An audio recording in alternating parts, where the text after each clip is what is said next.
নমস্কার বন্ধুগণ, আপনাদের স্বাগত জানাই আমার এবং আপনাদের চ্যানেল গল্পের সমুদ্রতে। আমি সাহেব। আজকে চলুন আবার পুরনো দিনে ফিরে যাওয়া যাক। আমরা সকলেই কম বেশি ছোটোবেলায় এবং বড়োবেলাতেও এনার গল্প পড়েছি, শুনেছি। ইভেন আমরা টিভিতেও দেখতাম এনার নাটক, সিনেমা।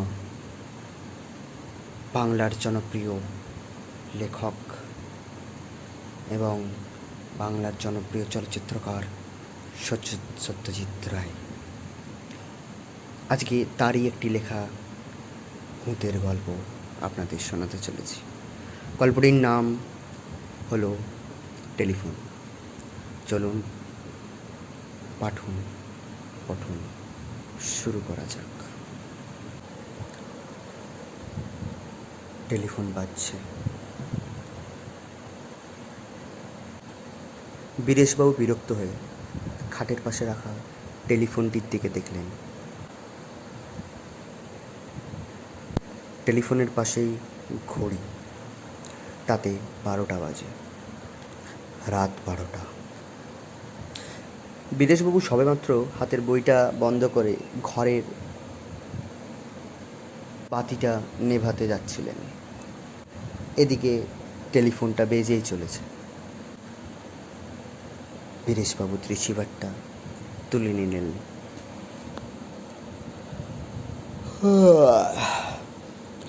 হ্যালো, 46517। ইয়েস। বীরেশবাবু আছেন? বীরেশচন্দ্র নিয়োগী কথা বলছি। ও, নমস্কার। নমস্কার।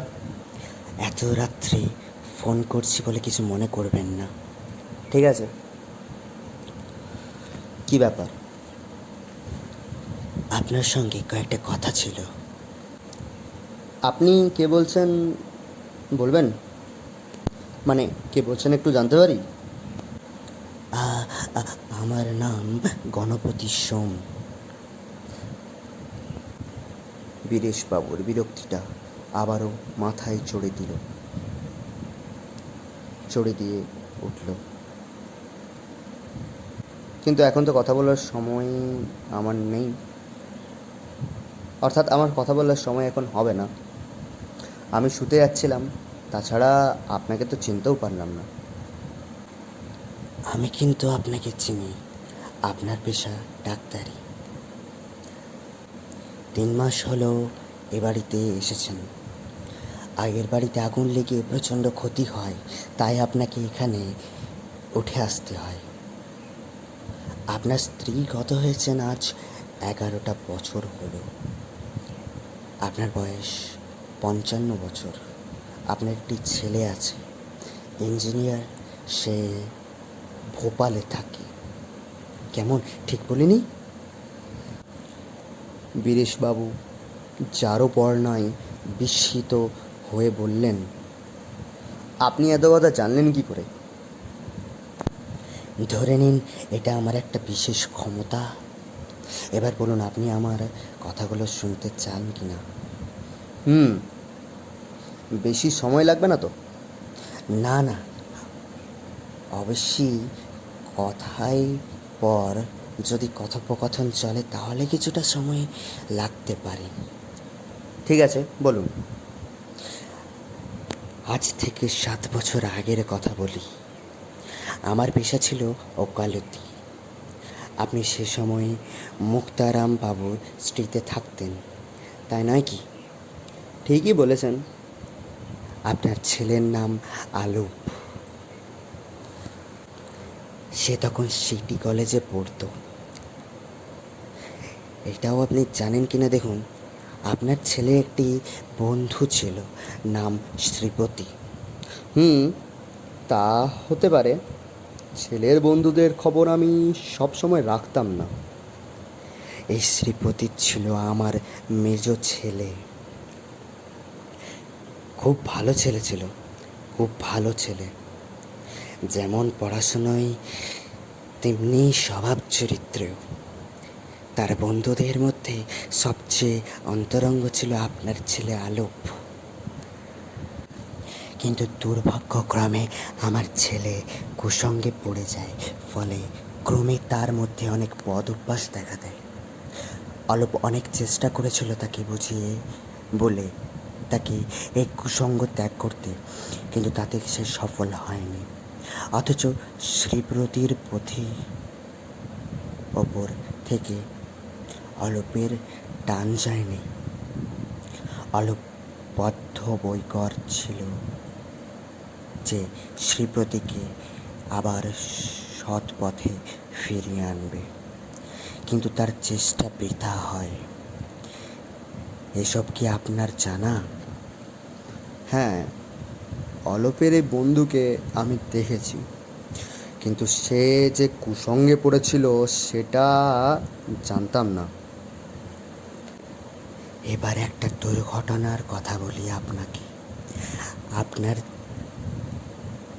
ছেলের যে বন্ধু, আমার ছেলেকে জুয়ার নেশায় ধরে সে রেসের মাঠে যেতেও শুরু করে। তার ফলে তার অনেক হার হয় এবং বিস্তর দেনা হয়ে যায়। তখন সে আলোপের কাছে হাত পাতে, বলে তাকে উদ্ধার না করতে পারলে আত্মহত্যা ছাড়া তার কাছে কোনো গতি নেই। অলোপ তাকে সাহায্য করে কিভাবে সেটা আপনি জানেন কি? এখন বুঝতে পারছি। কি বুঝছেন? আমার আলমারিতে সিন্ধুকে একটা অতি মূল্যবান জিনিস ছিল। এটা আমার ঠাকুরদার সম্পত্তি, একটা হীরের আংটি। হ্যাঁ, আপনার ঠাকুরদা ছিলেন চণ্ডীপুর স্ট্রিটের রাজার গৃহ চিকিৎসক। রাজাকে একবার দুরারোগ্য ব্যাধির থেকে বাঁচিয়েছিলেন বলে রাজা তাকে খুশি হয়ে এই হীরের আংটিটি দেন।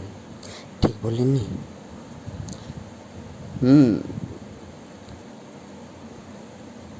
এই আংটিটি আপনার ছেলে সিন্ধুক থেকে বের করে আমার ছেলেকে দিয়ে দেয়। আশ্চর্য ব্যাপার, আমরা এই আংটির অন্তর্দ বের করতে পারিনি, পুলিশও পারেনি। পারবেন কি করে? আপনার ছেলে এত ভালো, তাকে আপনারা সন্দেহ করবেন নাকি? কি সন্দেহ করবেনই বা কি করে? তা তো বটেই। সেই আংটি কিন্তু আমার ছেলের কাছেই থেকে যায়।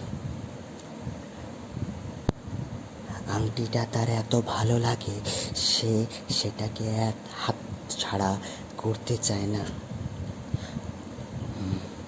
শেষটায় আমি ছেলের অবস্থা জানতে পেরে মহাজনের কাছ থেকে টাকা নিয়ে সব ধার দেনা মেটানোর চেষ্টা করি। সেই আংটিটি কি এখনো আপনার ছেলের কাছেই আছে?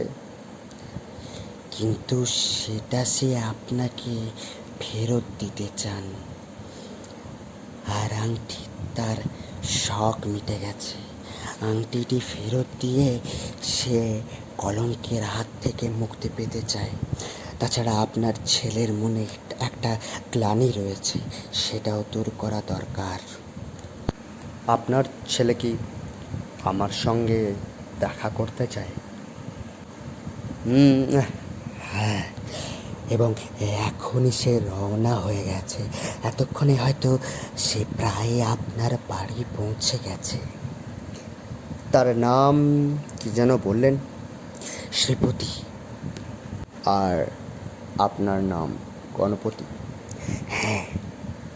আপনাদের নাম কি সম্প্রতি খবরের কাগজে বেরিয়েছে? তা বেরিয়েছে। দাঁড়ান, মনে করতে দিন। হ্যাঁ, করুন, সময় নিয়ে করুন। বীরেশবাবু একটু ভাবতেই মনে পড়ল। বললেন, মনে পড়েছে, কালকের কাগজেই বেরিয়েছিল আপনাদের নাম। ব্যারাকপুরের ট্রাঙ্ক রোডে একটা গাড়ি আর লরির সংঘর্ষের ফলে গাড়িতে তিনজন যাত্রী তৎক্ষণাৎ মারা যান। তার মধ্যে একজন ছিল চালক আর দুজন বাপ ছেলে, নাম গণপতি সোম আর শ্রীপতি সোম। হ্যাঁ, আপনি ঠিকই বলেছেন, আমি সেই গণপতি সোম। আ- আপনি তার মানে আপনি আপনি যা ভাবছেন তাই। কিন্তু কিন্তু কিন্তু এ তো অসম্ভব। কেন অসম্ভব হবে? দেখুন তো, আপনি কোনো শব্দ শুনতে পাচ্ছেন কি না? হ্যাঁ হ্যাঁ, পাচ্ছি। কিসের শব্দ? কে যেন আমার নিচের দরজায় টোকা মারছে। নিস্তব্ধ রাতে বীরেশবাবু শুনতে পেলেন সেই শব্দ। তারপর টেলিফোনে শুনলেন, দরজাটা খুলে দিন, আমার ছেলে অপেক্ষা করছে। না না, আমি দরজা খুলবো না। বীরেশবাবু বুঝলেন তার গলা শুকিয়ে আসছে, তার ডান হাতের রিসিভারটা কাঁপছে। আবার টেলিফোনে কথা, দরজাটা না খুললেও সে ঢুকতে পারবে, সে ক্ষমতা তার আছে। এবার শুনুন তো, কোনো আওয়াজ পাচ্ছেন কি না?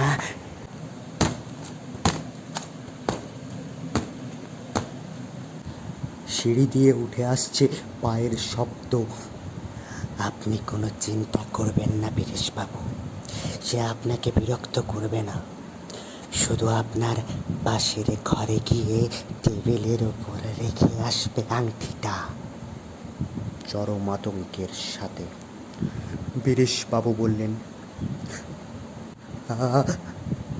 আপনি আপনার ছেলেকে ডেকে নিন, ডেকে নিন। তা তো উপায় নেই বীরেশবাবু, সে আপনার দোতলায় পৌঁছে গেছে। বীরেশবাবু স্পষ্ট শুনলেন পাশের ঘরে পায়ের শব্দ।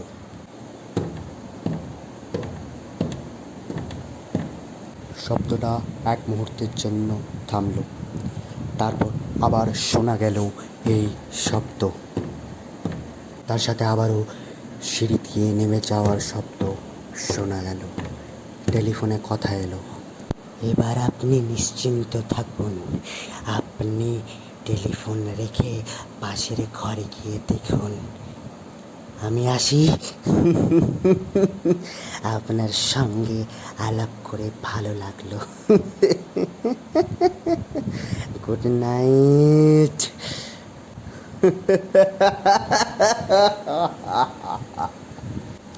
বীরেশবাবু রিসিভারটা রেখে দিলেন। আর কপাল এই পৌষ মাসেও ঘর্মাক্ত। কিছুক্ষণ বিছানায় চুপ করে বসে থেকে তিনি উঠলেন। অতি সন্দর্পণে এগিয়ে গিয়ে পাশের ভেজানো দরজাটি খুলে ঘরে ঢুকে বাতিটা জ্বালালেন। হ্যাঁ, সত্যি পড়ে আছে টেবিলের ওপর। এই অল্প আলোতেও ঝলমল করছে তার তার দুটি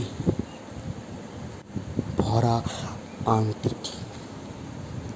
7টি বছর পর ফিরে পাওয়া তার ঠাকুরদার হীরের আংটি।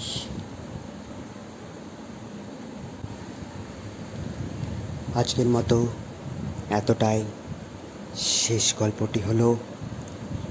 গল্পটি আপনাদের ভালো লাগলে অবশ্যই আমার চ্যানেলটিকে সাবস্ক্রাইব করে গল্পটিকে একটি লাইক দিন এবং শেয়ার করুন বন্ধুদের মধ্যে এবং পরিবারের সদস্যদের মধ্যে, যাতে তারাও একটু এনজয় করে। নমস্কার।